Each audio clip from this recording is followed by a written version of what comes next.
कैसे इतना शुद्ध ऑलिव ऑयल बनाया जाता है जिसे एक्स्ट्रा वर्जिन कहा जाए।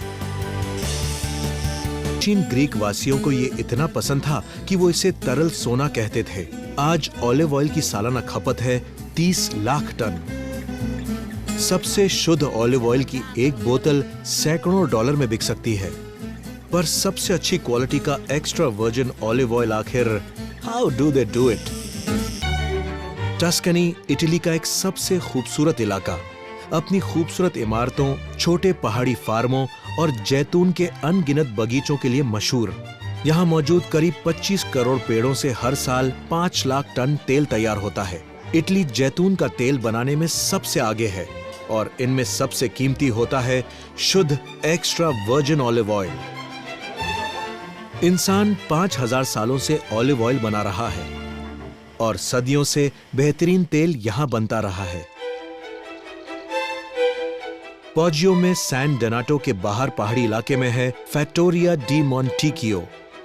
इस ऐतिहासिक टस्कन फार्म के चारों तरफ हैं 20 हेक्टेयर में फैले जैतून के बागीचे। वसंत ऋतु की शुरुआत है और पेड़ फलों से लदे हैं। जी हां, फलों से। जैतून असल में फल है और जैतून का तेल इसका रस होता है। वो तेल एक्स्ट्रा वर्जिन कहलाता है जिसमें बहुत कम एसिड होता है, 0.8% से भी कम। लेकिन इसमें एक दिक्कत है, अगर पकने पर जैतून को काटा जाए तो उसमें बहुत एसिड होता है और अगर उन्हें तैयार होने से पहले ही काट लिया जाए तो उनसे ज्यादा तेल नहीं निकलता। सही वक्त के बड़े मायने हैं और ये साल का सबसे मुश्किल फैसला होता है। ये फैसला रिकार्डो न्यूसी को लेना पड़ता है। निचले दर्जे के ऑलिव ऑयल का इस्तेमाल सिर्फ खाना पकाने में ही नहीं बल्कि सजने संवरने की चीजों, दवाइयों, साबुन, यहाँ तक कि ईंधन में भी किया जाता है। लेकिन रिकार्डो चाहते हैं कि इन जैतूनों से ऊंचे दर्जे का एक्स्ट्रा वर्जिन तेल मिले। जैतून का पूरी तरह से तैयार होना जरूरी नहीं है। हम चाहते हैं कि इस फल का गूदा अच्छी तरह मोटा हो जाए। इससे हमें बेहतरीन क्वालिटी का तेल मिलता है। उसका जायका और महक भी बहुत ही बढ़िया होती है। काटने के बाद जैतून को फटाफट जमा कर लिया जाता है। तोड़ने के बाद इन्हें जितनी देर छोड़ा जाता है ये उतनी जल्दी खराब हो जाते हैं। इसलिए जमा करने वाले जाली बिछा कर रखते हैं।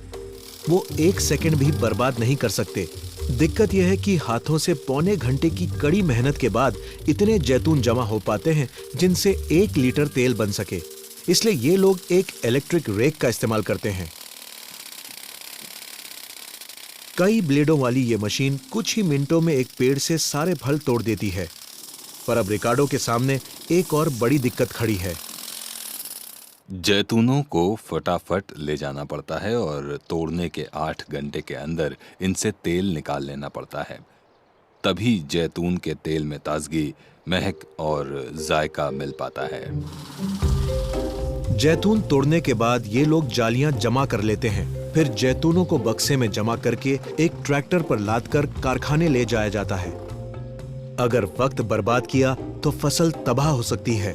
तसल्ली की बात यह है कि ये ट्रैक्टर लैम्बोर्गिनी कंपनी के हैं। जैतूनों को एक टंकी में खाली कर लिया जाता है। अब इनसे तेल निकाला जाना है। सबसे पहले मिट्टी निकालने के लिए इन्हें धोया जाता है और टहनियां और पत्तियां हटाने के लिए छान लिया जाता है। अब इन्हें कूटा जाता है ताकि फल टूट जाए और तेल निकल आए। इसके बाद पेस्ट को 1 घंटे तक मिलाया जाता है। इसे मिलैक्सिंग कहते हैं। लेकिन ऑलिव पेस्ट कोई खरीदना नहीं चाहता, इसलिए अब फल के गूदे और पानी से तेल को अलग किया जाना है। अगर इसे वर्जिन ऑलिव ऑयल बनाना है तो अलग करने का यह काम बिना गर्मी या केमिकल के करना होगा। इसलिए सेंट्रीफ्यूज नामक मशीन का इस्तेमाल किया जाता है जो हर मिनट में 3500 चक्कर लगाकर तेल और पानी को अलग अलग कर देती है। इस तरह तैयार होता है पक्का वर्जिन ऑलिव ऑयल। पर अभी भी ये उस दर्जे का नहीं है कि इसे एक्स्ट्रा वर्जिन कहा जा सके। इसलिए 2 हफ्तों तक इसे ऐसे ही छोड़ दिया जाता है ताकि गंदगी नीचे बैठ जाए। और अब फैसले की घड़ी है। क्या यह तेल इतना अच्छा है कि इसे एक्स्ट्रा वर्जिन कहा जाए? वेनेसा हेल्ड जैतून के तेल की एक्सपर्ट टेस्टर हैं। ये कई टेस्ट करके तेल की एसिडिटी, रंग और जायके का पता लगाती हैं। ये काफी तेज है, बहुत ज्यादा तेज है, बहुत हरा है, इसमें बहुत तीखापन है। मेरा गला जलने लगा है। लजीज है ये। तेल कामयाब हुआ, लेकिन अभी भी कुछ समस्याओं से निपटना है। Ultra violet light olive oil को ऑक्सीकृत करके सड़ा देती है। इसका उपाय है गहरे हरे रंग वाली बोतल, क्योंकि गहरा हरा रंग अल्ट्रा वायलेट लाइट को रोकने वाला सबसे अच्छा रंग होता है। अब ढक्कन लगाकर गर्मी से सील कर दिया जाता है और लेबल लगा दिया जाता है। अब रिकार्डो का एक्स्ट्रा वर्जिन ऑलिव ऑयल पूरी दुनिया में भेजा जा सकता है, लेकिन स्थानीय टस्कन लोगों को ये सबसे ताजा मिलता है। कितने खुशकिस्मत हैं ये।